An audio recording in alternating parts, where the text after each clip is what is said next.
It's Max the Man from PSC3 Sports.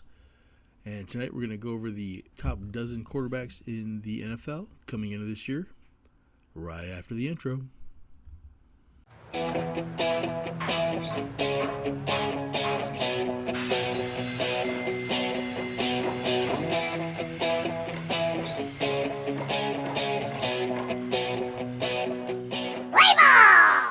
Top 12 quarterbacks in the NFL.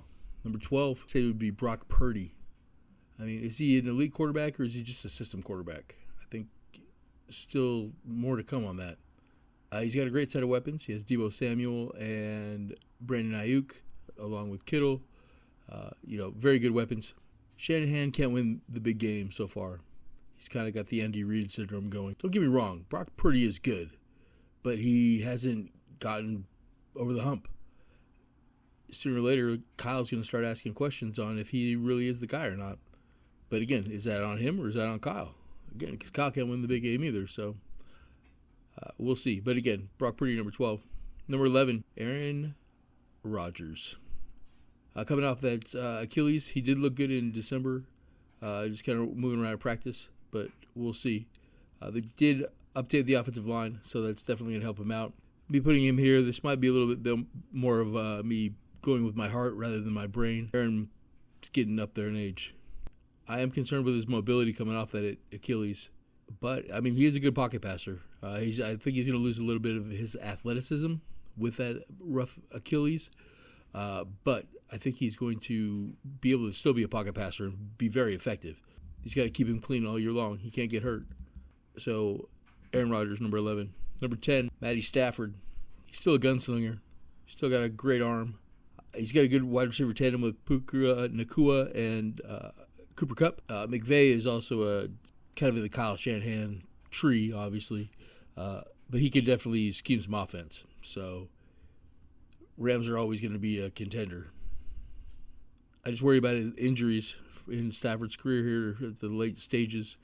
He's tough as balls, but sometimes the body just breaks down on you. Number 9, Jordan Love. Who would have known the Packers would hit on 3 straight quarterbacks? I'm not saying that he's going to be as good as Aaron Rodgers or Brett Favre, but darn, did he have a good season. He's got a good young wide receiver room as well. And the floor, he's right there in in that Shanahan tree with being a great play caller. So, he can definitely scheme guys open and make Love look like a champion. Definitely, once LaFleur got some confidence in him, they took the training wheels off, that offense definitely started to hum towards the end of the season last year. So we get Jordan Love, number 9. Number 8, we're going to go with Baker Mayfield. He's a gamer. He's gritty. He's got all the white boy intangibles. I think he gets a bad rap. I really do. I think the guy's got a lot of heart and passion. He loves to play football. Sometimes I just think he's a little immature, or early in his career he was. He's getting better, though. Mike Evans is underappreciated in my opinion. That guy, if you look at his stats, he puts them up every year. Every year, the guy's a beast. And the NFC South is trash. So Baker Mayfield should be able to pull it out, and they should be able to win the South, I would think. He needs to avoid unnecessary hits, though. He does get a little cowboy at times. He's got contract stability, and he's got the franchise. It looks like they got some belief in him. I think that'll be huge for his confidence. I think Baker's going to have a good year. So Baker Mayfield, number 8. Number 7, Jared Goff. Perfect offense for his skill set. The play action pass, that's definitely all up his alley. I don't see it as a bad thing, but he is definitely a game manager. I don't see him winning a game, like a Aaron Rodgers or like a Russell Wilson back in the day. I don't see him as that kind of a quarterback, but I definitely see him as one that's not going to lose you many games.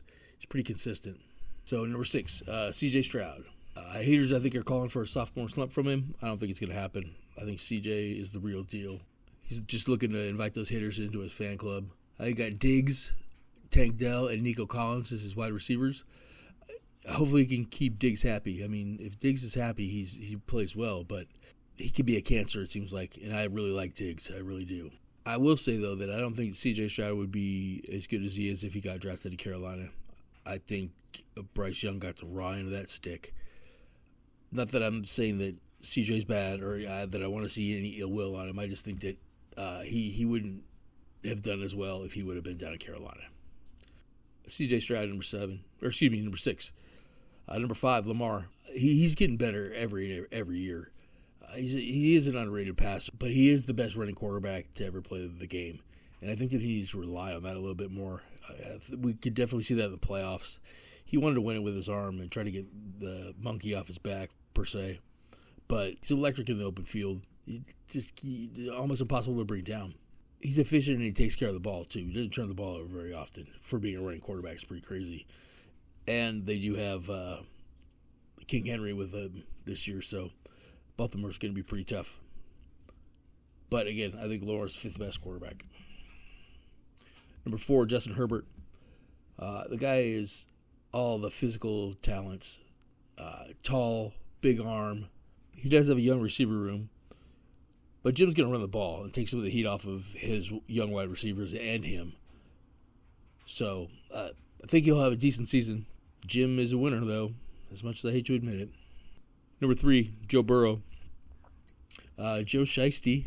He's the swaggiest white boy in the league. I love me some Joe Burrow. He just finds a way to win. He still has Jamar. He still has T. Higgins. So they didn't lose everybody. They only lost one guy. He needs to avoid taking the big hits. I know he likes to get knocked around, makes him feel like he's playing football. That's dumb. Joe, you are a zillion-dollar quarterback, and you need to stay healthy. Quit taking unnecessary hits, bro. If he starts 17 games, there's no way that they don't make the playoff. Number 2, Josh Allen. He's a big and physical kid, obviously. A big arm. He's the best running back the Bills have, probably. They have definitely a suspect wide receiver core. They lost both Gabe Davis and Diggs. Definitely not helping him. He has a lot on his shoulders carrying this team. Sometimes that makes him play a little erratic. Sometimes when he does press, he doesn't play well. So, I don't know. It'll be an interesting. And obviously, number 1, Patrick Mahomes. He's on the pace to be better than Tom Brady. But he, again, kind of like Josh Allen, the last couple of years, he's had a lot on his shoulders. I think they definitely upgraded the wide receiver crew. Travis is getting up there in age, but Andy can just scheme guys open, though. Andy's the best offensive coordinator in the league, in my opinion. I know the McVays and those guys and the Shanahan tree, but to me, Andy Reid still, you can't beat him now. He's got the quarterback finally. In my opinion, the wide receiver room will be better off if Rice and Tony don't play. Those guys are just a bunch of head cases, and obviously, you can't keep your life in order off the field, and you're a Super Bowl champion.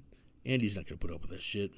They did get Hollywood Brown and Xavier Worthy. It's kind of like Andy Reid needed Pat, like Bill needed Tom, and vice versa.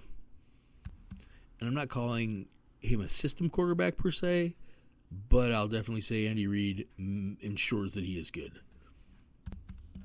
So that's the top dozen quarterbacks. Again, Purdy, 12, Rodgers, 11, Stafford, 10, Love, 9, Mayfield, 8, Goff, 7, Stroud, 6, Jackson, 5, Herbert, 4, Shiesty, 3, Allen, 2, Mahomes, 1. Thanks for tuning in. Be a friend, tell a friend.